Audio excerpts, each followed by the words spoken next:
Okay, Assalamualaikum warahmatullahi wabarakatuh.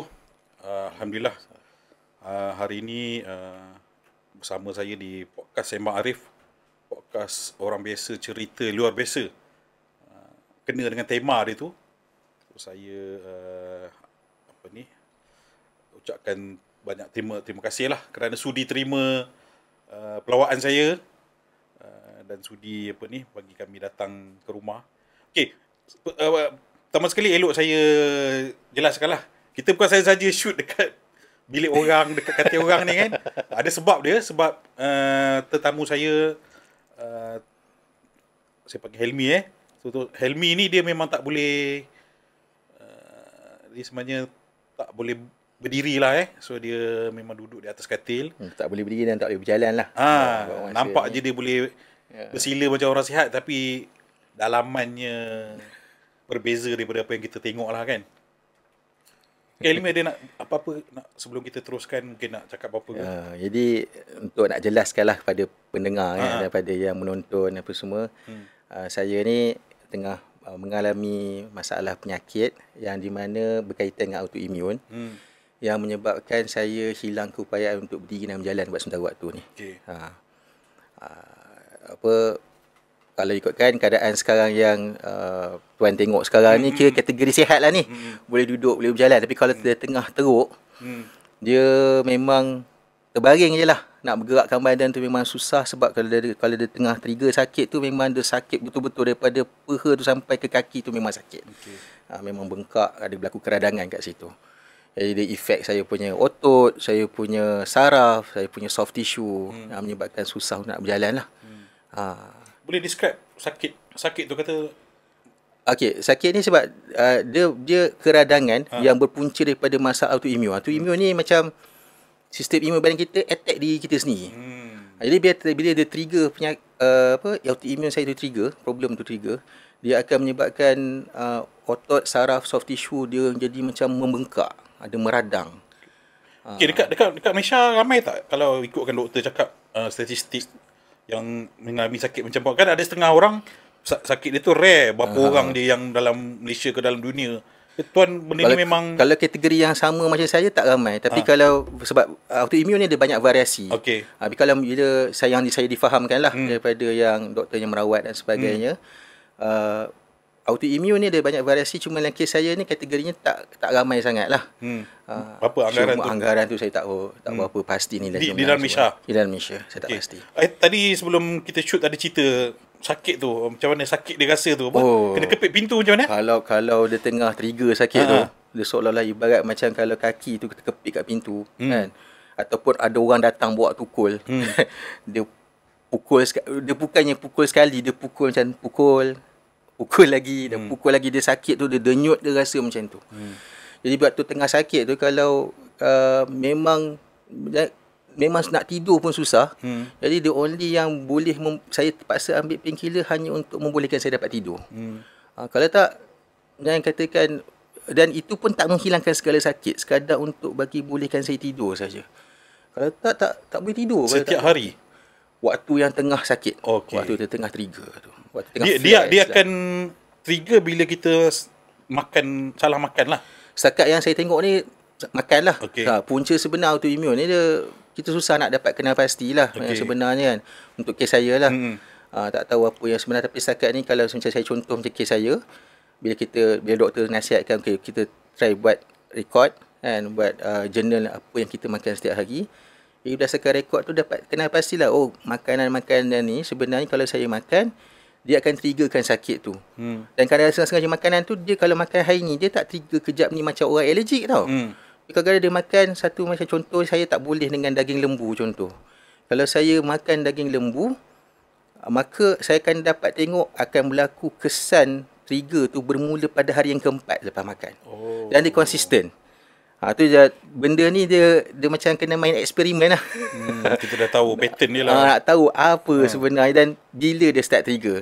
Jadi saya tengok contoh daging lembu lepas makan, contoh termakan dan kuantiti yang kategori ialah satu juadah makanan. Kalau saya termakan benda tu, jadi dia akan lepas hari yang keempat tu akan nampak dia akan start datang trigger dia tu. 3 hari pertama macam tak ada apa-apa, macam seolah tak apa. Sebab tu dia jadi benda jadi rumit nak nak identify apa sebenarnya yang trigger sakit saya tu. Itu contoh salah satu lah, daging lembu lah. Dan ada beberapa makanan lain lagi yang saya kenal pasti yang akan bawa efek. Ada setengah-setengah makanan yang dia tak serang kat kaki, tapi bila makan tu nampak muka tu jadi bengkak. Ada setengah makanan yang tiba-tiba dia jadi macam seolah-olah macam nak semput. Jadi dia kacau banyak pada pelbagai peringkat. Makanan ni organ ni, makanan ni bahagian kaki, bahagian ni. Itu hanya saya dapat tahu bila kita buat login, dan itu adalah orang kata observation yang dibuat bukan sebulan dua punya observation, daripada tahun 2012 punya observation lah. Jadi kita tengok kan pattern kan. Cuma yang journal tu doktor nasihatkan tu start daripada tahun 2020, 2021 tu. Bila keadaan dah makin teruk, dah makin dah sampai tak boleh bangun. Sebab asalnya dulu sakit ni tu Arif, Dulu dia macam contoh dia, macam saya mula-mula sakit ni waktu tu macam kita sembang tadi lah. Tahun 2009 macam tu kan. Waktu tu ingatkan gaut. Waktu tu bujang lagi. Pergi klinik, doktor ingatkan gaut kan waktu tu. Jadi bila berapa tahun kemudian tengok keadaan makin melarat, bila sampai satu peringkat dalam tahun 2012 tu saya dah start sampai attack 3 bulan saya tak boleh bangun. Jadi pada waktu tu doktor dah mula suspect something is wrong lah. Dan bila waktu tu bila lepas 3 bulan saya masih boleh bangun balik lepas 3 bulan kan. Kau boleh jadi normal balik. Macam normal balik. Selepas dah terbaring tu, dah terbaring. Bila dah hilang dia punya bengkak apa semua. Jadi boleh, dan kadang-kadang yang kelakar tu kadang-kadang macam hari ni tengah sakit apa semua, masih sakit lagi tak boleh bangun. Tiba-tiba esok ni dah boleh bangun balik macam normal. Itu keadaan yang berlaku daripada awalnya lah. Tapi bila sampai ke peringkat tahun 2018 tu paling lama saya kena saya lebih kurang 6 bulan tu memang terbaring habis. Dan campur nak recovery dalam another 2-3 bulan juga. Maknanya habis hampir setahun tu adalah untuk nak bagi bangun balik. Start tu saya dah tahulah maknanya penyakit ni dah makin progressing. Dan sampai yang sekarang lah tahun 2020, hujung 2021, waktu tu tengah PKPB apa semua pada waktu lah. COVID. Waktu dah hujung-hujung COVID. Last saya boleh bangun, saya kena sakit. Dan lepas tu start pada tu saya dah tak boleh bangun balik dah, sebab kaki tu dah jadi meringkut lah. Dah bengkok, dia dah tak boleh nak diluruskan balik. Dah cuba fisio apa semua, dah cuba dipulihkan struktur. Tapi bila kadang-kadang datang balik sakit trigger tu datang, dia belum sempat nak bangun, dia trigger balik, dia terus menarik balik saya punya saraf, tisu, otot dan sebagainya, jadi sakit balik. Okay, mungkin boleh cerita kat nonton lah yang background Tuan Hilmi sebelum kena sakit ni sebagai apa dulu kan? Dulu saya graduate UM lah.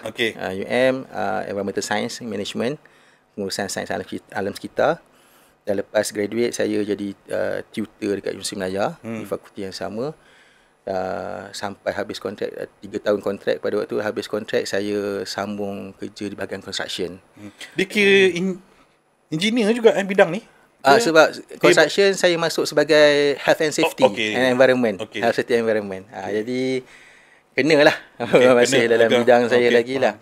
Jadi kat situlah, jadi dekat construction. Jadi pada waktu tu waktu sakit tu pergi gagah, masih waktu tu boleh gagah lagi lah. Tak perlu tongkat tongkat juga. Waktu tu tongkat juga, tapi boleh gagah lagi lah untuk nak pergi. Berbanding dengan sekarang ni, orang kata memang dah hati-hati lah. Memang tongkat pun tak boleh. Bila mana tahun 2021-2022 ni dia progressing, dia sakit tu menuju ke tangkap ke bahu, tangkap ke tangan. Jadi saya dah tak boleh nak pegang tongkat untuk nak berdiri. So sekarang memang, saya nak tahulah perbezaan. Dulu kan sihat, boleh bekerja. So sekarang dah duduk di atas katil dan tak boleh nak pergi berjabat apa semua kan. Macam mana dua fasa ni daripada sihat kepada sakit dan sekarang dah dalam keadaan macam ni. Apa tuan rasa mungkin ada perbezaan yang ketara? Bila dah sakit ni sebenarnya tu Arif, dia satu benda lah. Musuh yang paling utama adalah rasa sunyi tu. Bila dah tak boleh bangun kan, kita kalau sebelum ni keluar, tambah pula kerja saya sebelum ni construction, saya banyak outstation, pergi site, outstation sana, jumpa orang ramai. Tambah pula bagai audit, memang berjumpa orang dan sebagainya. Jadi bila bermulanya di atas katil kan, dan bertahun, utama daripada 2001 sampai sekarang ni, memang hujung 2021 sampai sekarang ni memang totally dalam bilik lah kategorinya. Boleh kira berapa kali je keluar pun untuk pergi ke hospital, sekali dua, and then ada sekali tu keluar, anak ajak untuk keluar tengok matahari keluar sekali. Tapi selebihnya kebanyakannya dihabiskan di Bilik 4 segi ni. 4 segi. Jadi kalau nak ikutkan Sunyi, bosan. Yelah, kita kalau hospital pun berapa hari dah nak keluar lah, ataupun duduk di mana-mana bayangkan waktu PKP juga. Yes. Berapa ramai orang kata tertekan. Kalau rumah tu dah rumah sendiri tu, bukan bilik tu. Rumah sendiri tu bukan masih lagi boleh keluar lagi, tapi boleh nak ke koridor, nak ke balkoni, nak ke depan kan. Dan kalau terpaksa untuk keluar pun masih boleh lagi ke keluar, tapi kena kontrol ikut SOP dan sebagainya kan.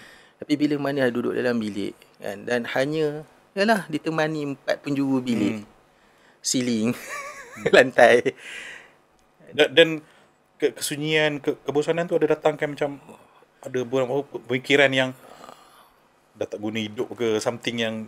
Sebab tu orang kata kesunyian boleh membunuh. Sebab boleh kita selalu dengar ayat tu kan, macam pada waktu saya it's just satu macam metafor punya ayat. Tapi bila betul-betul menjalani kehidupan terbaring atas dalam bilik atas katil kan, saya nampak lah betul-betul. Sebab bila kita berada dalam sunyi tak sebenarnya betul-betul sunyi tu kan. Dia sunyi tu pada fizikal, tetapi dalam fikiran kita, hati kita, bila kita tak lemah, dalam keadaan lemah, tak aktif, otak, hati kita aktif berbicara.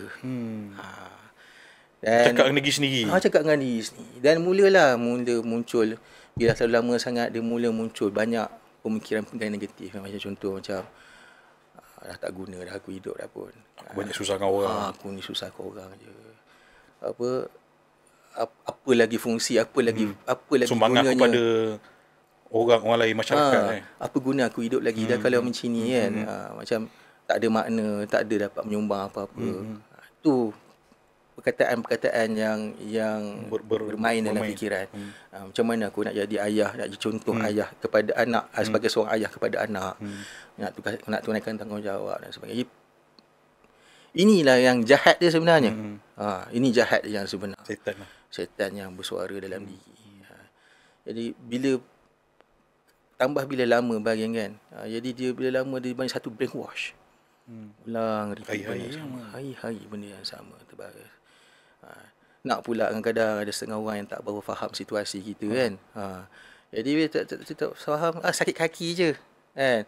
Kurang-kurang kau masih boleh duduk, kurang-kurang kau masih boleh ni, kurang-kurang kau masih duduk. Yang datang ziarah ni. Yang ziarah kadang-kadang yang tak ziarah. Macam ni saya pun, kalau saya cakap macam ni okey lagi ni kita tak tahu dalaman kan maksud kan. Cubalah duduk dalam bilik 100 hari tak keluar. Tahu macam mana. Macam saya pun kalau berada di tempat diorang pun saya akan jadi macam diorang enggak. Sebab macam adalah orang yang datang tengok saya ceria, ataupun kadang-kadang kalau orang yang tengok kat social media kan, macam saya bercerita benda-benda yang ceria dan sebagainya. Yalah, nampak macam normal, sihat. Takkanlah saya nak kena kat dalam, contohnya dekat TikTok atau kat Facebook, buat video menangis-nangis. Kesianlah saya sakit. Takkan nak buat macam tu. Dan kalau kawan yang datang ziarah, takkan kita nak menangis. Kadang-kadang kita seronok bila orang datang ziarah, seronok dah lama terkurung kan. Orang datang ziarah memang kita akan rasa ceria, seronok kan. Jadi kita tak memaparkanlah keadaan yang sebenar. Tapi hakikat sebenarnya bila semua tak ada, dalam keadaan offline, dalam keadaan seorang, lain tu Arif. So apa turning point yang tadi kan rasa hopeless, rasa dah tak berguna, apa guna aku hidup lagi kan. Apa turning point yang kata aku tak boleh nak terus macam ni lah. Aku nak buat something. Nak lakukan sesuatu. Dia bermula macam ni sebab saya dalam tempoh saya sakit ni, memang saya walaupun sakit macam ni, saya sentiasa banyak menulis kat Facebook saya. Bagi saya tu satu terapi. Menulis, kata right to heal untuk terapi. Jadi bila ada sesuatu yang menyesakkan fikiran atau sesuatu yang menyebabkan depres dan sebagainya, saya just tulis apa yang saya rasa putus asa. Atau kadang-kadang saya tuliskan sesuatu yang nampak macam nasihat pada orang lain. Tapi hakikat sebenarnya tulisan tu adalah untuk tulisan diri saya sendiri. Yang bila saya baca balik, this is my, ini adalah teguran untuk aku. Okay. Mungkin boleh share satu yang mungkin bagi Helmi rasa ini yang paling tulisan yang paling apa mungkin lah banyak like yang paling tinggi ke share paling banyak ke kan. Ringkas lah, jangan tak payah sebiji-sebiji tu yang kalau Tuan Arif Tuan Arif datang pun kerana ibu saya kan, ibu saya nota dari kantor kan. Itu sebenarnya semua adalah himpunan apa yang saya rasa. Contoh dia macam dalam bab 1 saya cakap aku pernah benci waktu pagi kan, macam contoh. Jadi bila pada waktu tu salah satu ayat dia adalah mengatakan kenapa saya benci pada waktu pagi, sebab saya melihat dunia orang luar, orang makin jauh ke hadapan. Buka selak tingkap, waktu pagi adalah waktu orang berpusu-pusu pergi kerja. Orang berpusu-pusu mengejar impian. Orang berpusu-pusu membina cita-cita. Orang berpusu-pusu untuk membina kehidupan. Saya terbaring kat sini.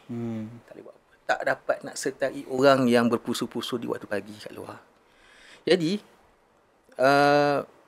dan pada masa yang sama, bila kita buka telefon, kita scroll, tengok cerita-cerita kawan. Ada kawan naik pangkat, dapat kerja baru, bina anak dapat kesan cemerlang kan, dapat anak baru, beli rumah, berjalan dan sebagainya. Kita tahu dia bukan nak bagi kita dengki hasad. Dia nak meraihkan kejayaan dia, sepatutnya kita pun meraihkan kejayaan dia. Tapi apa yang buat tu adalah bila dalam keadaan yang terbaring macam ni, perasaannya adalah diorang dah jadi somebody. Tapi saya still nobody dah. Orang dah tak kenal. Atas katil. Orang dah tak kenal. Jadi saya rakamkan, bila saya cakap ayat tu, saya pernah cakap kepada isteri saya. Abang ni, orang lain semua, kawan-kawan abang semua dah jadi somebody. Abang nobody, still nobody. Isteri saya cakap satu benda, ayat apa dia kata, abang mungkin nobody pada orang lain, tapi abang lah somebody pada kami. Itu saya rakam sebagai cerita kat Tuan. Itulah yang saya rakam, saya tulis balik dalam Facebook saya. Dan itu yang saya ekstrak balik masuk dalam ibu saya yang nota dari katil. Bagi tahu bahawa sebenarnya kita kadang-kadang kita rasa macam kita terlalu nak tengok orang lain, nak be somebody tu ada seperti dia, seperti orang lain. Kita tak tengok sebenarnya dekat kita ni orang melihat kita dah, orang yang hampir dengan kita, kita sayang ni melihat kita. Sebenarnya kita sentiasa, setiap orang kita rasalah nobody macam mana pun, sebenarnya kita adalah somebody pada orang, pada seseorang. Jadi macam mana kita nak cuma bezanya adalah bagaimana siapa yang menghargai itu. Kadang-kadang kita tak jumpa lagi orang tu, ataupun kita tak sedar yang betapa dia menghargai kita. Betul. Kita kadang-kadang kita pandang ringan benda tu ringan benda tu kan. Jadi bila saya dengar ayat tu, bagi saya benda tu impact tu besar. Dan saya tu yang antara contoh tulisan yang saya kongsikan kat Facebook saya, yang mana kemudiannya saya ekstrak masukkan dalam e-book. Kita cerita tentang ibu tu dinamakan nota dari katil. Memang tak maksudnya memang ditulis di atas daripada katil lah. Memang atas katil ni lah tu Arif. Memang bukan kat tempat lain lah. Memang di sini lah. Kadang-kadang baring kan, sambil baring, sambil duduk. Jadi hari-hari, satu hari sekali, macam mana proses apa, macam mana tiba-tiba dapat aku nak tulis lah, atau aku nak post lah, macam mana tuan punya thought proses saya punya cara senang je, sebenarnya sama ni. Apa setiap hari, apa je ada dalam kepala saya, apa je yang terlintas, yang terlintas, saya terus tulis dalam Facebook. Terus post je. Hari-hari. Hampir setiap hari. Satu posting. Ada yang kadang-kadang ada hari sampai 5-6 posting pun ada. Ada hari kadang-kadang satu hari posting. Tengok keadaan. Dan tengok juga lah, kadang-kadang ada yang panjang, ada yang pendek. Dia kebanyakannya melibatkan luahan hati lah. Dan sebab Facebook saya pun, jangan salah faham lah, saya bukanlah influencer ke apa. One day insyaAllah. One day tu Wallahualam tak tahu. Tapi dengan kawan-kawan, kebanyakannya yang dalam Facebook saya kawan-kawan bekas, sama sekolah dulu, sama di universiti dulu, rakan-rakan sekerja dulu kan. Jadi mereka ni lah yang kata yang bila saya menulis, dan tulisan-tulisan tu saya kongsi dekat Facebook, yang mana dibaca oleh mereka, kawan-kawan yang rapat ni lah. Yang kategorinya mereka ni lah yang rapat tengok lah apa yang berlaku. Dia macam seolah-olah kita sakit, orang tahu update kita, orang tahu kita masih sihat. Orang kata, kan orang tahu macam mana si Helmi tu orang tengok Facebook dia ada kan. Kita kadang macam kawan saya baru-baru ni kena kanser kan. Stage apa dia So orang tanya macam mana kemo, macam mana dah ni. So dia nak kena bercerita di WhatsApp group kan. Dia bila kita update, ni dah baca dia punya ni, dia cerita kat situ kan. Bagi setengah orang itu satu benda yang bagus untuk orang tahu kita masih sihat kan. Saya rasa tu satu kelebihan lah, kata apa, bagusnya media sosial ni. Kalau tak, orang tak tahu keadaan kita kan. Kalau tambah orang macam yang sakit macam nak jumpa orang lain, memang tak dapat kan. Jadi satu platform yang supaya yang menyebabkan kita dapat tahu, saya pun dapat tahu khabar orang lain walaupun hanya atas katil. Orang yang lain pun dapat tahu keadaan saya dan sebagainya. Di kat situlah saya mula berkongsi, orang kata berkongsi rasa lah. Cuma saya tak sangka kadang-kadang saya bercerita perspektif saya. Tapi bila saya share apa yang saya rasa, bila saya share, ada yang bagi respon, aku pun ada pernah rasa macam apa yang kau rasa. Dia macam tu. Jadi waktu tu saya dapat, okey. Maknanya walaupun ujian kita berlainan, kadang-kadang rasa tu sama. Kan? Sedih, especially bila manja rasa sedih, kecewa. Rasa apabila tak dapat yang sesuatu yang dikejar, yang diusahakan, ataupun kehilangan seseorang yang kita sayang. Dia sebenarnya benda perasaan tu universal. Cuma jalan cerita dia lainan. Betul. Satu lah yang saya nampak, rasa tuan kena buat TikTok lah, cakap terus. Dia punya berpanggil ada orang dia boleh bercakap tau, ada orang dia tak boleh bercakap. Tuan bila video form dengan tulisan, dia lain, dia punya orang baca dia dengan orang melihat kita bercakap. Mungkin boleh explore lah nanti, InsyaAllah. benda yang tulis tu just jadikan visual je kan. Dia bukan apa lah. Ramai kawan-kawan cakap kau cuba buat ni, kau cuba buat tu, sebagainya. Barang-barang bagi cadangan. Tapi itulah macam saya patah balik cerita, bila dah lama dah terkurung dalam bilik ni, dia dah, orang kata dah menghilangkan keyakinan-keyakinan tu. Teruk. Dia ramai orang tak faham perasaan sunyi tu, atau perasaan yang di mana rasa helpless, rasa tak berfungsi tu, dia makan daripada dalam. Walaupun orang bagi idea apa semua, tapi kita nak buat benda lah tu, semangat kita pun tak ada dah. Rasa macam boleh ke? Dia akan timbul banyak. Faham. Boleh ke? Kan? Tambah kita tahu keadaan luar apa yang berlaku sebenarnya kan. Boleh ke? Ada ke orang nak dengar? Sebab tu masa saya cerita kat Tuan Arif kan, macam ibu saya yang saya tulis ni pun, ramai dah kata, tulis lah something, kau banyak rajin tulis lah, just kumpul je apa tulisan kau kan. Tapi tu persoalan-persoalan yang timbul bila dah terlalu banyak sangat kan. Dalam dia timbul macam, betul ke boleh? Ada ke orang nak baca kan? Suara-suara jahat tu memang sentiasa ada. Dia yang saya nampak ni mungkin personal opinion, mungkin disebabkan tuan terlantar tu, position badan dan bila badan dah sakit kan, kita tak kita tak nampak benda yang kita boleh buat, kita tak nampak nak ke depan tu. Kita dah nampak kan, macam bila kita berlari, kita berjalan, kita merangkakkan pemikiran kita dengan pergerakan dengan postur badan kita tu pun memberi kesan kan. Macam bila kita dah terbaring, aku nak buat bisnes juta-juta, dah tak fikir lah kan. Contoh dia, sebab kan kita dah kan badan sakit kan, aku nak jadi jual buku banyak dah tak fikir kan. Dah fikir dah. Dia macam buat kata orang kan, satu benda lah kan, bila dah lama sakit, dia dah tak ada cita-cita dah. Yes. Orang kata dapat buka mata pagi-pagi dia pun tidur pun dah nikmat lah. Nikmat. Sekecil-kecil benda je nikmat. Tahu macam keadaan saya cerita kalau saya sakit memang terbaring terus dalam keadaan nak alih badan tak boleh, kan terpaksa minta tolong isi anak, tolong tolakkan badan kan. Dah lenguh sangat satu position, nak alih ke kanan tu terpaksa tolong tolak ayah, ayah dah tak larat. Jadi bila orang kata dapat duduk macam ni pun, dah jadi satu kesyukuran dah sebenarnya. Tak ada sakit, tak ada dah jadi, itu pun dah satu achievement yang besar dah. Sebab tu bila kata buatlah ni, buat tu, dia bagi aku dapat makan dan ni bersyukur dah, alhamdulillah dah kan. Keluarga dapat ada sesuatu untuk keluarga, untuk diri sendiri dah cukup dah. Sebab tu dia tak ada cita-cita besar. Betul. Sakit. Betul. Bagusnya pula dia belajar satu mensyukuri lah. Tu bagi saya nampak.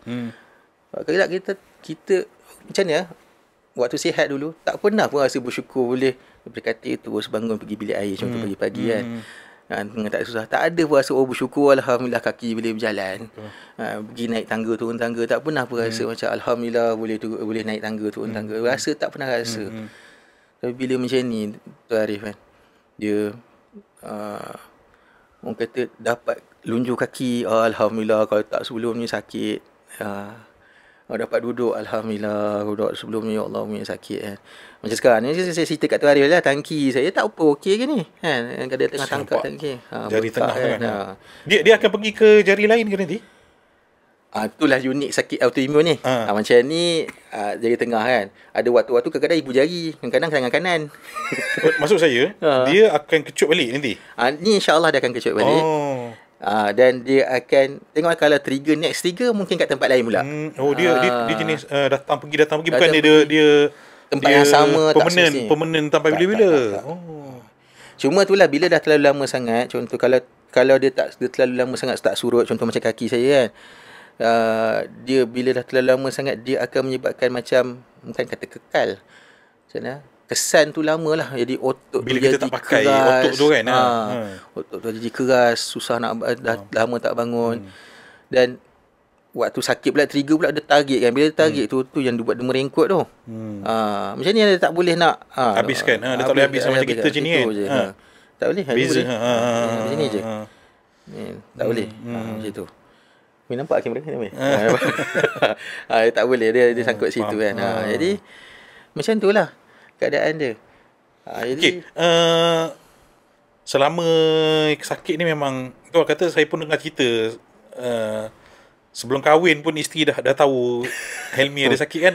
Bagi saya hebat lah kalau kita nak kahwin kan, awak ada apa, kita dah bercerita semua dan sebab waktu tu ingat garut je. dan boleh memuda garut je lah. Dan saya melihat daripada datang tadi kan, dengan apa layanannya dengan dan saya rasa itulah beda dari syurga lah tu macam mana yang mungkin apa yang jaga tuan sejak daripada saya macam ni lah, bila sejak sakit ni kan kata kan, yang paling saksi lah orang kata saksi apa yang berlaku selama ni. Sebab pertamanya sakit saya ni saya reserve sebenarnya, saya jarang cerita saya hanya cerita kat Facebook dengan kawan-kawan tu pun sejak PKP tu baru bermula saya bercerita sakit tu. Kalau tak saya tak pernah cerita. Bagi saya sakit bukan satu benda yang bukan seronok untuk diceritakan lah sebenarnya kan. Jadi yang betul-betul saksi saya apa yang berlaku, apa yang tak diceritakan adalah isteri dengan anak. Dan saya bersyukur alhamdulillah kan, dalam keadaan yang mana apa, bila sakit rasa macam seluruh dunia menentang kita kan. Tapi sekurang-kurangnya ada dua insan ni lah yang paling yang ada sebagai orang kata teman berbualnya, teman gembiranya, teman menangisnya kan. Mereka ni lah yang mana apa, kita faham jugalah bila masa zaman Nabi SAW contoh tu kan, waktu di awal usaha dakwah baginda Nabi, tak ada siapa yang ikut kan. Yang ada pada waktu tu Khadijah radhiyallahu anha kan, dengan anak-anak lah kan, permulaan. Dan barulah kemudian tu adalah beberapa orang daripada keluarga baginda Nabi macam Sayyidina Ali, macam sahabat-sahabat macam Abu Bakar kan, yang rapat-rapat. Tapi bermulanya kat situ, bermulanya kat Khadijah. Buat saya dapat tangkap lah betapa pentingnya untuk keluarga ni, keluarga yang nukleus ni untuk berada bersama kita, untuk faham keadaan kita, untuk orang kata emosi susah dan senang bersama tu. Mungkin tak ramai yang macam Helmi dapat. Macam Helmi ada setengah orang berjuang sendiri kan, mungkin tak tahulah parent divorce kadang ada, mak bapak dah meninggal ataupun adik-beradik pun tak ambil tahu kan. Saya melihat macam ni tu ada. Contoh kan, Allah dia tak bagi semua, dia tak ambil semua. Okey. ada orang kan, contoh macam saya kan, saya dah kategorinya kata dah tak ada apa lah. Oh, mak bapak dah ni lah? Tak, mak saya, mak ada lagi lah. Tapi contoh nak katakan betapa dalam keadaan semua situasi yang menemani saya dalam keadaan saya sekarang ni, 2 orang ni lah yang betul-betul menemani, yang memahami, yang menguruskan, melayani apa semua urusan sakit saya, 2 orang ni lah. Di keadaan yang lain semua saya tak ada apa-apa dah. Saya tak ada kerjaya, tak ada orang kata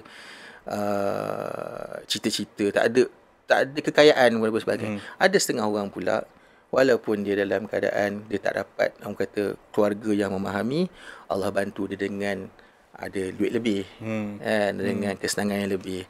Ada setengah orang pula yang mana yang dia sakit, memang dia sakit dan tak ada orang teman, tapi sekurang-kurang dia mampu nak dapat rawatan di yang lebih baik, pergi ke pusat rawatan swasta, pergi keluar negara untuk rawatan. Ada setengah orang pula dia tak sakit tak apa, kan, alhamdulillah sihat, tapi Allah uji pula, masalah dengan pasangan, masalah dengan keluarga. Jadi, tapi dia tak ada masalah kewangan, contoh macam tu. Jadi pada saya semua orang ada masing-masing. Dia Allah, tak sakit tapi dia ada masalah ni. Dia setiap orang saya nampak Allah tak bagi semua dan Allah tak ambil semua. Dia akan dia bagi apa yang kita perlu, dan Allah akan ambil mana yang untuk diuji, untuk dia menguji kita. Mungkin Helmi dah buka tadi kan. So macam mana daripada segi dah dapat ujian tu kan, apa kalau mungkin orang dekat luar sana yang pun ada ujian, sihat tubuh badan tapi lagi saya kata down lah, mungkin cara macam mana cara nak keluar daripada rasa tu. Oh, tu panjang cerita. Tengok Helmi pun ada ilmu agama sikit-sikit kan, mungkin boleh share sikit lah. Pada saya lah kan, bila kita diuji ni sebenarnya kadang-kadang Allah uji dia bukan hukuman. Bukan hukuman. Kalau kita kata hukuman, kalau kata contoh macam ujian saya sakit, Nabi Ayub AS lagi teruk sakit dia. Kan? Kalau kita dalam keadaan aku tak nampak arah, Nabi Yunus AS lagi lah, Allah uji dia berada di dalam 3 kegelapan kan, dalam perut ikan paus, ikan paus, ataupun dalam perut ikan yang besar lah, dalam laut, dalam di waktu malam, 3 kegelapan. Tak ada pun orang nak cakap Nabi Yunus yang risau kau okey. Tak ada orang cakap. 40 hari kan, kalau kita baca riwayat dia memang macam tu. Memang terkurung dalam kegelapan, tak ada siapa teman, tak ada suara, tak ada bunyi, tak ada lagi sunyi daripada bilik lagi sunyi lagi. Betul. Gelap lagi kan. Ini kawan-kawan saya betul, ada bolehlah panggil anak buat lawak kan. Okey. Cantik dah link dia tu. Okey, teruskan. Jadi setiap orang sebenarnya, dan kalau kita tengok, kalau kata kita rasa tersisih keluarga, masalah keluarga, kena sisih, kena buang dengan kawan-kawan, baginda Nabi sallallahu alaihi wasallam sendiri beritahu macam mana kena buang dengan keluarga dia sendiri kan. Dengan yang buang dia siapa, bila dia mula-mula buat dakwah secara terbuka, yang buang dia mula-mula adalah pakcik dia sendiri, Abu Lahab. Kan, dan orang-orang yang dia kena, penduduk-penduduk Mekah yang dia rapat. Jadi sebenarnya sakit ataupun ujian apa yang kita hadapi, pada pandangan saya, ia bukan semuanya bukan yang hukuman. Tak bermakna ia hukuman. Bukan sebab Allah benci kita, bukan sebab Allah marah kat kita. Tapi kadang-kadang sebenarnya bila Allah uji, Allah supaya mana kita, kau dah jauh, main rapat kat aku balik. Sebab bila saya tengok kan, kadang-kadang bila kenang balik, waktu sakit ni lah sebenarnya saya dapat luangkan masa untuk doa panjang-panjang, kan, untuk solat dengan tenang. Walaupun banyak miss lah bandingan dulu, dapat orang kata pergi masjid, pergi surau, jumpa orang, jumpa bersama ahli karyah masjid, duduk dalam majlis agama dan sebagainya lagi besar. Tapi tak bermakna bila mana kita dalam keadaan sakit tu, kita sebenarnya kita mendekati Tuhan dengan cara yang lain, dengan rasa betul-betul berdua. Bila kecewa tu tak siapa nak cerita dah, kita cerita kecewa kita pada Allah, kan. Tak tahu dah apa, kadang-kadang kan dalam doa tu pun dia bukan doa panjang-panjang, tak ada pun dengan susun kata macam doa kita hafal untuk nak baca lepas sembahyang berjemaah semua kan. Dia lebih kadang-kadang dia kan, bila kita angkat tangan je, ya Allah, kau tahu apa yang aku rasa, Kau tahu apa yang aku rasa. Kau tahu sedih aku hari ni macam mana. Benda macam tu. Jadi kadang-kadang Allah uji tu sebenarnya Allah untuk nak kita balik kepada dia. Dan bila mana kadang-kadang bila kita diuji juga, kadang Allah sebenarnya Allah nak sediakan kita pada sesuatu. Ataupun Allah mungkin nak tunjuk ruang kan. Bila contoh macam saya dalam keadaan sakit ni, Allah sediakan saya apa? Saya dapat luangkan masa dengan anak saya.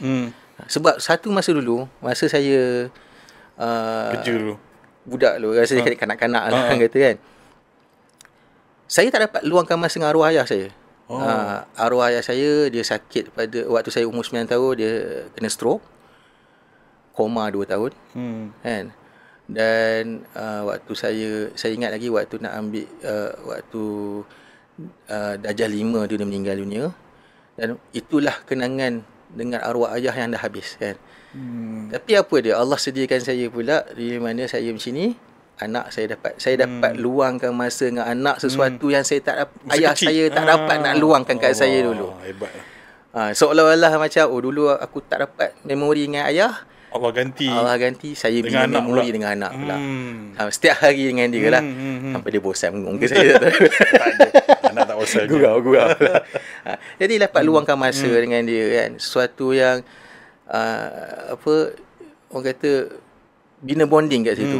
Bina bonding di antara anak dengan ayah yang saya tak dapat nak buat dulu waktu saya kecil. Mungkin saya nak personal yang tadi cerita kan, adik saya kanser meninggal kan. Ya, betul. Dalam keluarga saya sulung, dia bongsu. Okey. Lepas tu dalam tengah-tengah tu ada perempuan 7. Okay. Nak cerita balik tadi yang tuan punya ni. Okey. Adik saya meninggal kan. Sekarang ni Allah ganti cucu-cucu kepada mak saya banyak lelaki daripada perempuan. Nampak tak macam tadi? Kita berkongsi pengalaman yang sama. Mak saya tak dapat anak lelaki yang ramai. Allah ambil satu, Allah ganti lagi banyak. Lagi ramai lagi. Untuk menggembirakan. Ya, apa yang kita jumpa balik nanti insya-Allah dekat syurga kan. Betul. Apa kita nak down, ni dah mati, apa orang yang kita sayang dah, benda yang kita anggap tu benda kita punya kan, milik kita, lepas tu Allah ambil, kita dah down kan.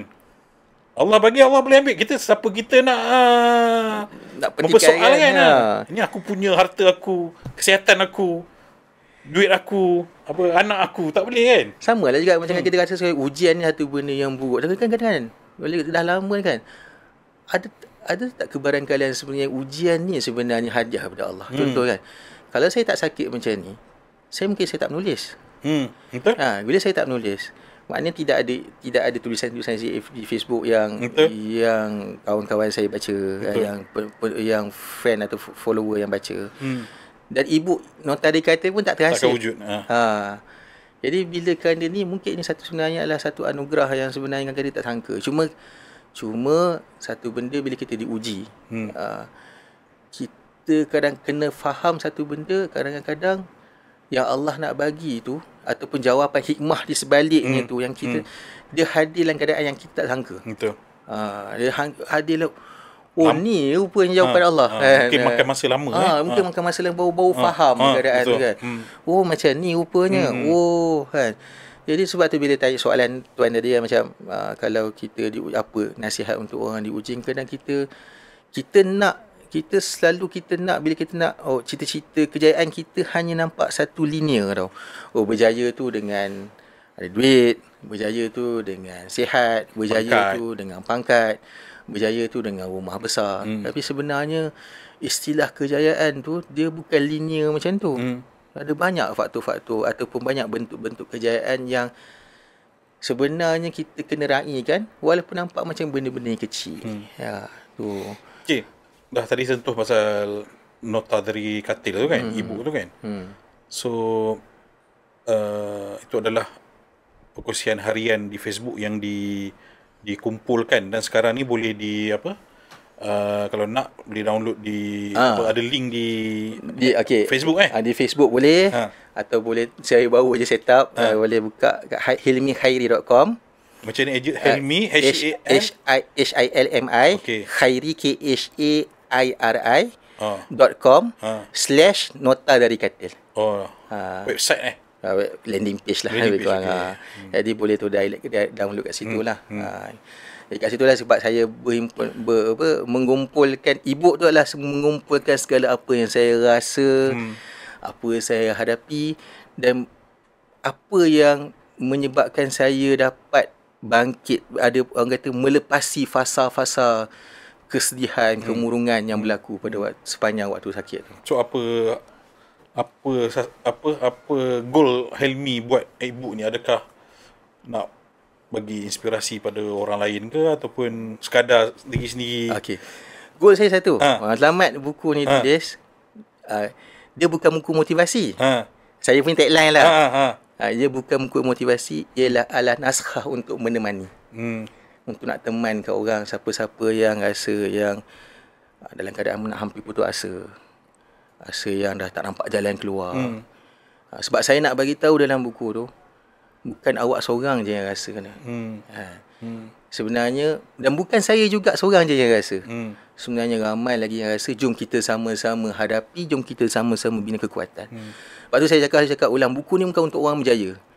Orang yang dah berjaya, orang dah dapat segala-galanya, dia tak perlukan buku ni.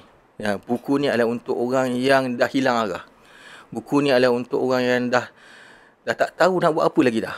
Dah tak tahu jalan jumpa, jalan keluar lagi dah.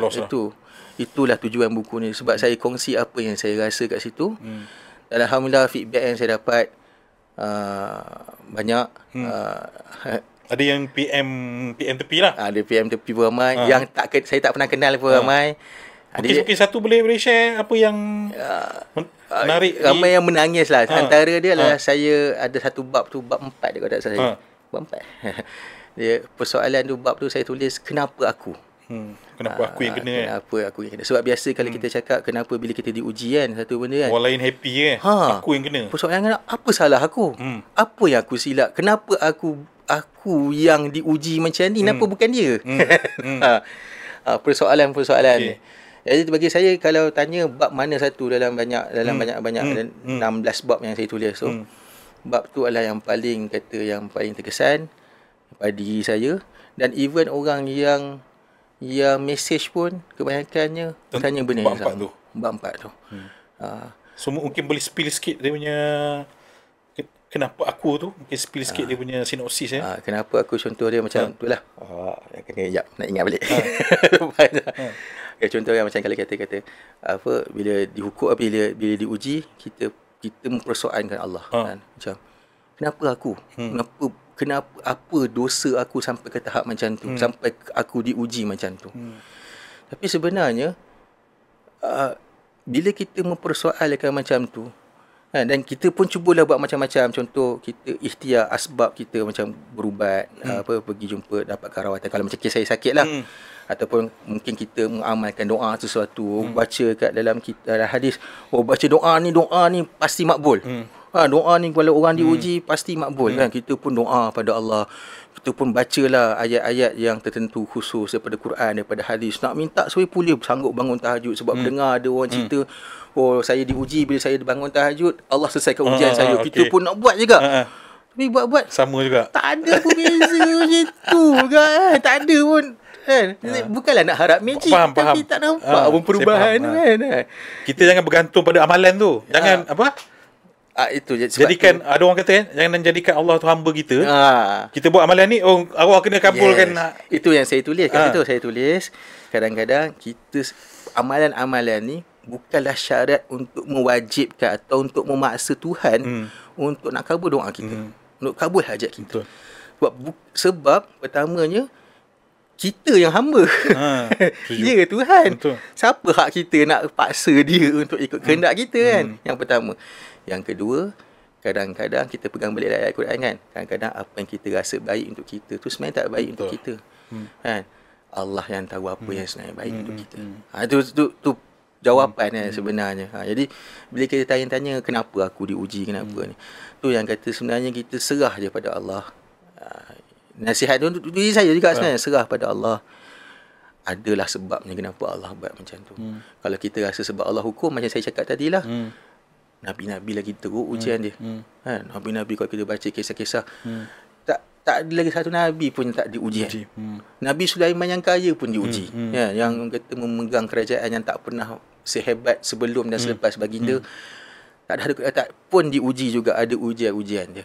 Jadi tidak ada satu Nabi pun yang tak diuji sebenarnya. Semua Nabi diuji. Kita orang biasa lagi ya.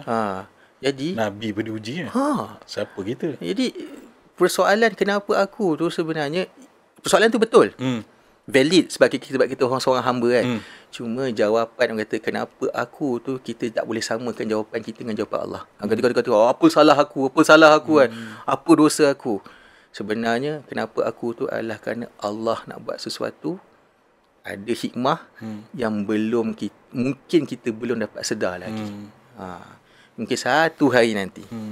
Tapi kita kena betulkan kita punya point of view kita lah. Kalau kita menganggap dia hukuman, dia berterusan lah kita rasa dia sebagai hukuman. Tapi kalau kita anggap ini ada sesuatu yang Allah nak ajar kat kita, ada sesuatu Allah nak tunjuk kat kita, ada sesuatu yang Allah nak bagi kat kita dengan benda ujian ni, baru kita nampak satu demi satu, ni. Baru kita nampak. Dan kita waktu tu lagi dah persoalan kenapa aku menganggap sebagai hukuman tu akan hilang. Okay, setakat ni yang dah tengok ibu tu kan mesti ada berapa orang dah beli, berapa ramai dah. Dah berapa lama dalam ni, dah berapa bulan ke? Baru sebulan. Baru sebulan lagi. Saya launch 22 hari bulan Mei. Malangnya baru lagi 22 Mei. 22 Mei. Sekarang baru berapa hari baru sebulan lah. Mei April silap. Sebulan. Baru sebulan. Jadi waktu saya launch buku tu, saya tak set berapa orang yang login download, tapi yang bagi sumbangan saya tahulah. Ada dalam yang sumbangan tak perlu sebut nilai lah. Tak boleh, ada dalam 100 lebih orang lah yang sekarang ni. 100 yang setakat saya tengok dekat 200 orang lah, dekat 200 orang yang menyumbang. Tapi yang sebab buku ni saya cakap awal-awal, saya niatkan untuk memang asalnya untuk nak percuma. Bukan untuk jadi inilah. Bukan dari asalnya pun buku ni saya ceritakan tu hari. Jadi buku ni asalnya saya ingatkan 15 muka surat je saya buat. Awak dah biasa menulis. Biasa menulis merapu menulis kan. Di WhatsApp. Di WhatsApp jadi transferkan ke Facebook apa semua. Jadi ingatkan cukup lah ni 15 muka surat. Bila saya edit, saya masukkan dalam template, ya Allah, dari 100 muka surat. Jadi asal nak percuma tu tak apalah, ala-ala dah panjang ni saya buka kan, siapa yang baca buku ni yang rasa ada penulisan yang ada nilai, rasa nak macam aku kena sumbang sikit something, nak bagi duit kopi pada penulis untuk bagi dia semangat dengan tulis, maka dia boleh sumbang. Ada saya letak link kat situ dekat ending buku tu. Tapi tidak orang kata kalau tak ada sumbang tak ada masalah, sebab tujuan saya pada mulanya buku ni, ibu ni pertamalah nak bina confidence saya. First lah orang kata debut dalam penulisan. InsyaAllah. Ada lagi. Yang keduanya ada lagi insyaAllah. Sekarang yang keduanya adalah buku ni adalah orang kata dia berkongsi rasa untuk orang mana-mana yang memerlukan sesuatu, yang memerlukan, mungkin kalau dia baca, harapan saya cukuplah kalau dia tak dapat nak pulihkan semangat dia pun sekurang-kurang dia tahu dia tak seorang kat dunia ni yang sedang diuji. Itu harapan saya lah. Dan saya saya harap yang menonton dekat luar ni tak nampak sebab ni ada exchange of value, bukan minta sumbangan kosong. Tak derma yang tak ada. Dia ada pertukaran dia bukan dengan ibu, dan kalau nak bagi bukannya ni bukan tabung nak minta simpati. Saya sakit dan saya tak. Saya pun nampak niat awalnya pun bukan untuk tu, dan untuk berkongsi rasa dan bagi semangat dekat ni lah. Okay, so macam mana Helmi tengok ke depannya selepas ni, lepas ni macam mana? Sekarang ni dah makin dulu rasa dah tak ada harapan, dah tak ada dunia ni dah gelap. So sekarang ni nampak macam dah mungkin nampak dah nampak sikit-sikit kan jalan ke depan tu kan. Apa saya nak terus menulis. Okey. Ada dalam orang kata dalam tentatif saya sekarang ada 2 buku lagi lah yang tengah on the way. Satu, boleh spill tajuk ke? Boleh lah kot. Satu tu saya namakan sebagai Bangkit. Okey. #bangkit. Cerita yang kalau nota dia berkata ni, orang kata suaranya kalau baca sedih orang teriak orang kata. Ramai kawan-kawan cakap, aku baru baca Prakata, aku dah nangis ni. Macam mana aku nak baca habis semua ni. Ada yang baru baca bab 1, aku dah tak boleh tu. Aku kena sambung esok. Aku tak boleh baca. Aku baca dan aku menangis. Jadi lebih pada emosi, pada apa, buku tu bertemakan emosi. Sebab dia himpunan rasa kan. Himpunan rasa apabila diuji. Tapi buku yang kedua, Bangkit ni lebih pada untuk punch lah. Untuk nak dah cukup baring. Faham. Bangun. Jom. Bangun sama-sama tu, Bangkit lah. Dan lagi buku tu saya ada kerjasama dengan isteri saya. Isteri saya tukar urut macam saya ceritakan tu Arif tadi kan. Dia tukar urut. Jadi saya namakan buku ni Anekdot Hanan Si Tukar Urut. Dia cerita kisah-kisah yang apa orang kata, pelanggan dia lah. Kisah-kisah pelanggan dia. Apa, kita tak dedah lah jaga privacy. Jadi ceritanya pun kita ulah balik. Kita tak bagi nampak siapa orangnya, supaya kalau orang yang kenal orang tu baca pun takkan. Tapi apa yang nak dibawakan adalah apa pengajaran yang dapat daripada cerita-cerita tu. Refleksi lah, siri refleksi. Macam mana kisah-kisah. Dan mungkin sudut pandang dia menjaga tuan pun saya ingat. Kalau ada satu lagi lah. Sebab saya ada yang saya follow dekat Facebook, dia tulis buku pasal dia jaga suami dia macam mana. Bagi saya itu pun salah satu, kalau nak buat satu lagi lah. Boleh. Itu saya rasa ramai dekat luar sana tu yang memainkan peranan tu sekarang ni. Kalau tak isteri, anak perempuan, anak lelaki. Menarik kat tu sebab biasanya ramai, dia mentally pun kena kuat tu, bukan sebab ramai orang bila datang jumpa orang sakit, dia selalu tumpuan kita datang, kita kan tumpu pada orang yang sakit. Tapi sebenarnya kita lupa orang yang menjaga tu. Dia punya penat dia pun boleh depress, dia pun boleh dia pun ada down dia sebenarnya yang mungkin kita tak nampak kan. Yang kita tak nampak. Yang orang kata kalau yang sakitnya langsung tapi dekat hospital dan sebagainya, nak kena ulang balik hospital lagi. Bawa lagi. Nak kena kerja lagi, ada anak lagi nak kena jaga dan sebagainya. Tadi nak cari duit lagi tadi kan. Duit lagi dan sebagainya. Suami dah macam gini kan. Jadi dia jadi banyak benda kan. Jadi perspektif untuk daripada orang yang menjaga tu satu benda, perspektif menarik wanita lah. Tu kan, point of view tu. Wanita tu kan. Macam mana dia dapat orang kata menyeimbangkanlah kehidupan dia untuk nak bantu, untuk jaga orang yang boleh share tips lagi apa kan dalam tu kan. InsyaAllah. Itu next nantilah. Ke depan tu banyak bagi lagi. Orang kata manfaat pada orang-orang yang perlu kan. Betul. Kadang dia tak tahu kan macam mana aku nak jaga orang sakit macam mana kan. Aku dah dapat keadaan parent sihat-sihat, tiba-tiba suami stroke contoh kan. Kadang benda-benda ni macam bukannya benda yang kita jangka. Kan, yang stroke, accident dan sebagainya kan. Itulah. Boleh insyaAllah saya pertimbangkan. Terima kasih bagi idea untuk buku yang seterusnya. Menarik. Okey, jom saya tengok aja Okey, kalau lepas ni apa benda nota dari Katil ni dah katalah dah jadi ebook atau mungkin rancangan seterusnya di buku kan. Apa harapan Helmi pada orang yang kalau dah yang belum baca ataupun yang dah baca nota dari Katil ni, apa yang Helmi harapkan yang diorang dapat daripada tulisan-tulisan Helmi ni lah? Yang pertama sekali sebenarnya, okeylah, walaupun saya cakap di buku ni adalah untuk orang yang orang yang putus asa dan sebagainya, tapi tak bermakna lah orang putus asa je boleh baca. Dia sebenarnya dalam buku ni dia nasihat kehidupan. Kadang-kadang mungkin ada setengah-setengah orang yang dah pun dalam keadaan yang stabil, selesa, tapi dia rasa tak cukup. Macam contoh, dah ada kerja, dah elok, dah apa semua, so kena lebih lagi. Jadi harapan saya buku ni akan menyebabkan bila baca akan menimbulkan rasa, sebenarnya apa yang aku ada lebih baik cukup, dan aku bukan bermakna berhenti berusaha, tapi ada rasa syukur, alhamdulillah aku dapat sesuatu yang dah baik, aku kena hargai. Bukan rasa tak cukup-cukup, nak lebih lagi, tapi tak hargai apa yang dah ada. Itu pertama. Yang keduanya, untuk orang yang uji-uji, macam saya ulang tadi, untuk orang yang dah memang diuji, saya nak bagi tahu, awak bukan seorang kat dunia ni yang diuji. Sebenarnya ramai lagi. Kan? Ramai lagi, dan kita sama-samalah. Benda ni bukan senang, orang kata senang je cakap macam boleh apa. Kalau kita baca nasihat daripada orang yang berjaya, orang yang sedih, depress ni, kalau dia baca nasihat daripada orang berjaya, sakit hati kena sebenarnya. Baca di mana? Di media sosial? Daripada media sosial ke apa, nasihat untuk orang susah, tapi yang buatnya orang yang tak pernah susah. Okey. Sakit hati. Okey. Saya nak bagi tahu nota dia berkata ni bukan ditulis daripada orang yang berjaya. Kan? Orang yang dah lalui yang sama, malah sedang lalui pun, masih lalui, tak kata bila saya tulis ni saya dah kuat, dah sihat, dah memang dah orang kata dah sembuh hati, semangat, wajah positif. Tak ada nangis dah kan, tak ada. Dia boleh datang balik sebenarnya kan? Boleh datang balik. Orang kata penyembuhan hati dia bukannya terus makan Panadol terus sihat. Dia datang kadang-kadang datang turun balik tu. Iman macam itulah, turun naik kan. Itulah.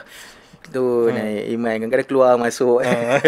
Dalam keadaan nak bagi tahu proses tu adalah yang dia bukan semudah penetrate tu saya tak. Dan yang ketiganya adalah buku tu saya nak sampaikan adalah apa juga keadaan, senang, susah, gembira, sedih, apa-apa semua cairlah Tuhan balik. Tu je. Sebab apa? Kadang-kadang terlalu senang pun buat kerja jauh pada Tuhan. Susah, terlalu susah pun kadang-kadang kerja jauh pada Tuhan. Akhirnya cari baik Tuhan apa juga keadaan. Sebab apa? Susah dan senang kat dunia ni, senanglah macam mana pun senang yang sekejap. Susah yang macam mana pun susah yang sekejap. Tapi kat akhirat nanti, kalau kita berjaya di sisi Allah, dia senang-senang yang selama-lamanya. Na'udzubillah kalau susah lah, susah yang selama-lamanya. Jadi apa juga susah dan senang kita hadapi kat dunia ni, sekejap je sebenarnya. Yang kita kena prepare, yang kena fikirkan, yang kena fikir dan risau adalah apa yang berlaku next nantilah. Tu message yang nak sampaikan lah kat nota dari kata. Mungkin kalau ada sedikit amalan yang boleh yang ringkas, amalan ringkas ke? Amalan ringkas doa ke atau satu doa ke? Doa Kalau ada lah, kalau tak ada saya amalan. Pegang nasihat ni lah. Daripada guru-guru kan boleh turunkan.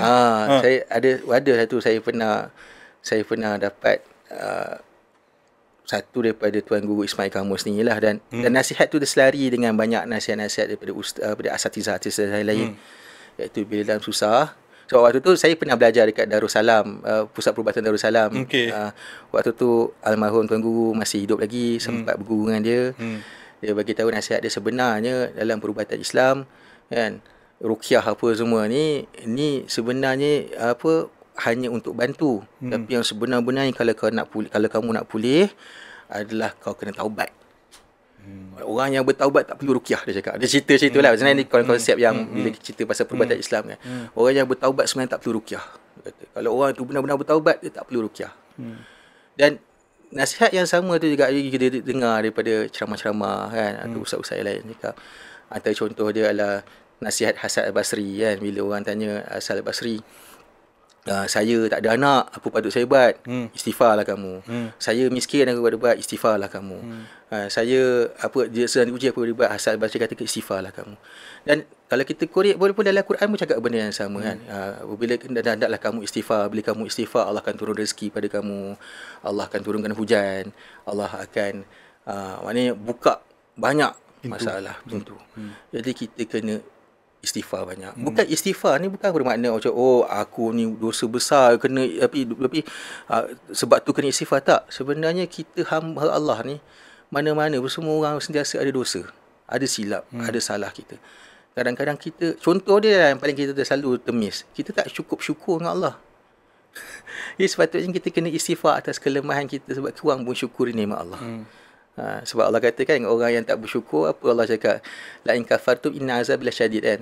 Orang yang tak ingkar, yang kufur terhadap nikmat Allah, Allah kata balasan dia adalah azab yang keras. Jadi mungkin kadang-kadang kita sebenarnya the only salah yang kita buat dalam dunia ni adalah kita tak bersyukur. Jadi kita kena istighfar, minta ampun pada Allah apa-apa juga salah kita. Saya rasa amalan istighfar ni yang paling banyak lah, paling beri kesan besar kat saya.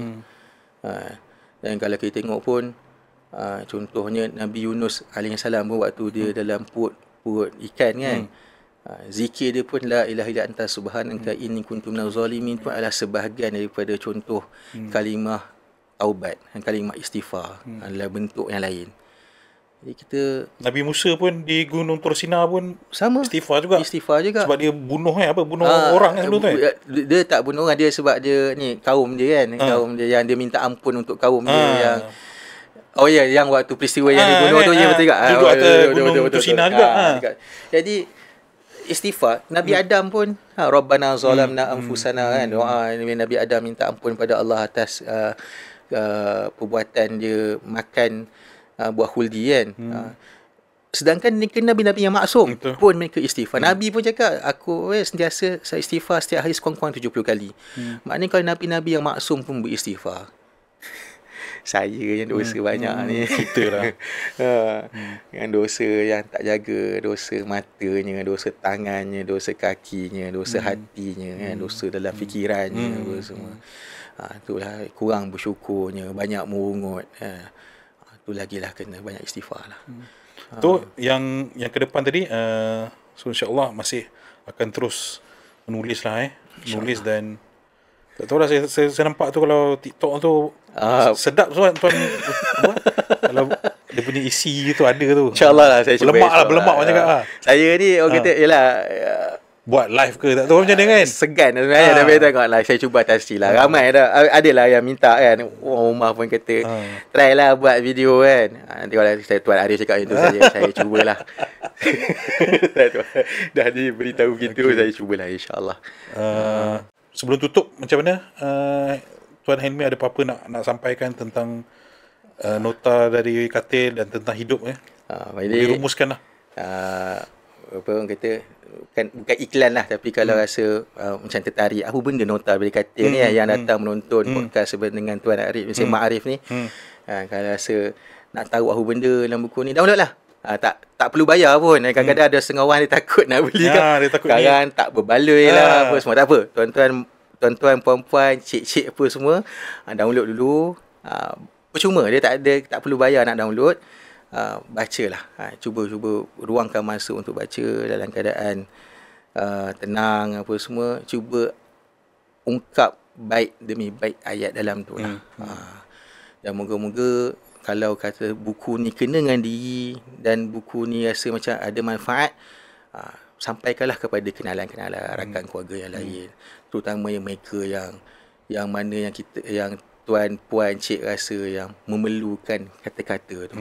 Orang sekeliling yang memerlukan. Orang sekeliling yang memerlukan sesuatu daripada ibu tu. Macam mana Facebook dengan tadi? Facebook kalau nak tapi Facebook saya banyak dengan kawan-kawan. Mungkin daripada situ boleh ni kan. Sebab contoh dengan kawan-kawan kan, macam contoh malam tadi MU kalah. Saya pun upload benda yang sama kan. Piala ASEAN boleh lingkup kan. Jadi kita yang penyokong-penyokong MU ni yang dah atas katil dalam gua lah pula terpaksa.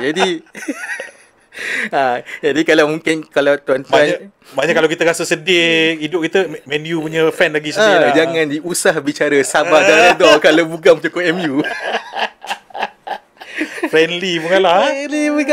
Aduh kan. Paling ASEAN pun ni. Okey, tadi Facebook nama apa Facebook? Hilmi Hairi juga. Hilmi Hairi. Hilmi Hairi. Boleh search lah Hilmi Hairi. Dia ada dua sebab sebelum dia waktu masa Puan Tuan Arif yang mesej saya kat akaun satu lagi kan. Yang Hilmi bin Hairi satu lagi tu. Saya akaun tu kena hack kejap. Tapi dah baru retrieve, So ibu tu ada dalam tu. Ibu tu ada dalam tu. Boleh saya letak link dekat ibu kat Facebook saya Hilmi Hairi. Kat social media saya semua saya letak lah. Kat Facebook, kat IG. Semua nama yang sama. Hilmi Hairi. Thread. Yang tiga ni lah yang saya aktif. TikTok tak ada lagi. Next. Akan datang. Next insyaAllah. Tadi apa tadi? Landing page tadi? Ataupun boleh tapi direct download daripada hilmihairi.com /hilmihairi.com -nota dari katil. Okay. So dengan itu saya sekali lagi ucap banyak terima kasih lah pada Helmi. Selama sejam ni sebenarnya tak cukup kita nak korek macam-macam. Tapi ni pun dengan sejam ni pun kita dah dapat mutiara hidup lah. Saya yang sihat ni belajar daripada orang yang diuji kan. Mungkin saya pun ada ujian saya yang walaupun saya sihat ni kan. Dan yang saya pernah baca, saya pernah dengar sahabat Nabi kalau tak diuji dia risau. Ni dah seminggu aku tak kena ujian ni kan. So Esok Allah tak sayang dah. dia anggap Allah Allah dah tinggalkan dia. Allah tak sayang dia. Dia nak ujian tu. So dan sebenarnya macam tadi yang Hilmi cakap tadi, ujian tu bukan hukuman. Tapi sebenarnya Allah nak bagi yang lebih baik, dan yang lebih baik itu bukan dekat dunia. Allah nak kita semua masuk syurga. Dengan ujian ni kafarah, dibersihkan dosa-dosa kecil, dosa-dosa besar kita. Dosa besar kena taubatlah kan. Dosa-dosa kecil, dan supaya nanti dekat akhirat nanti mudah nak amalan tu nak ditimbang kan, lebih baik amalan kebaikan. Dan sakit tadi kita buat nak kembali kepada Allah, banyak amalan kita buat. So semoga kita pun pengakhiran orang kata bersih daripada insya-Allah segala dosa lah. So saya juga nak cakap terima kasih lah. Sama-sama. Sudi datang, sudi nak interview saya kalau ajak dalam podcast saya masa mula dapat macam ni. Ni betul ke saya podcast tiba. Okay, so dengan itu kita tutup podcast saya Ma'arif, podcast orang biasa, cerita luar biasa, dan kita jumpa lagi dengan tetamu-tetamu yang lebih hebat yang akan memberi inspirasi dan ilmu kepada kita semua. Dan dengan itu saya tutup dengan Assalamualaikum warahmatullahi wabarakatuh.